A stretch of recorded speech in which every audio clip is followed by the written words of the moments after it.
کر رہا ہے کہ اس ملک پاکستان کے اندر ان مولویوں کا کیا کام ہے، ان علماء کا کیا کام ہے۔ تجھے شرم آنی چاہیے، تجھے اپنے ایمان پر نظر رکھنی چاہیے۔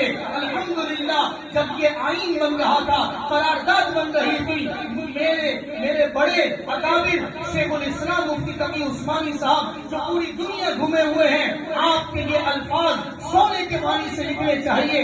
آپ نے فرمایا میں 57 اسلامی ممالکوں کے اندر گیا ہوں، جو آئین اور جو آئین کی شکلیں اللہ نے اس مملکت پاکستان کو ادا کی ہے وہ کسی اسلامی ممالک کے اندر نہیں ہے۔ اس کی آئین اور شکوں کے اندر یہ بات موجود ہے، یہاں قرآن کا قانون چلے گا، یہاں پر دین کا قانون چلے گا۔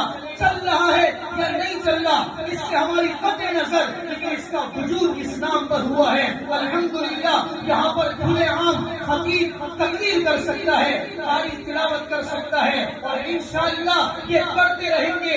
آج آپ کا مجمع، قاری صاحب کا آنا، یہ ملک پاکستان کی نعمت کی بدولت ہے۔ اور شیخ الاسلام صاحب نے فرمایا کہ میں ایک ملک کے اندر گیا، وہاں خطیب جب تقریر کر رہا تھا، بڑی عجیب سننے کی بات ہے، جب خطیب تقریر کر رہا تھا تو پوری تقریر کے اندر حاکم وقت کی تعریف کر رہا تھا۔ کہتے ہیں میرے بیان کے بعد پوچھا کہ اس خطیب کے پاس کوئی اور بات نہیں تھی، تو خطیب نے کہا کہ آج اس پورے ملک میں صرف حاکم وقت کی تعریف ہوگی۔ شیخ الاسلام صاحب فرماتے ہیں میں نے اسی وقت اللہ جل جلالہ کا شکریہ ادا کیا کہ اے مولا تو نے یہ مملکت ہمیں عطا کی ہے کہ جہاں جو چاہو، جیسے چاہو، جس وقت چاہو تقریر کر سکتے ہو، تلاوت کر سکتے ہو۔ اللہ نے یہ سرزمین ہمیں عطا کی ہے جہاں شہداء کا خون ہے۔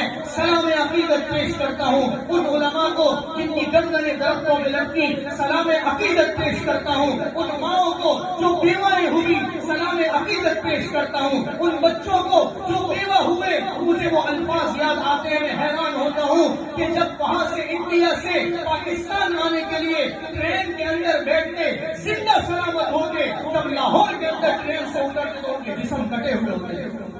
یہ ایسے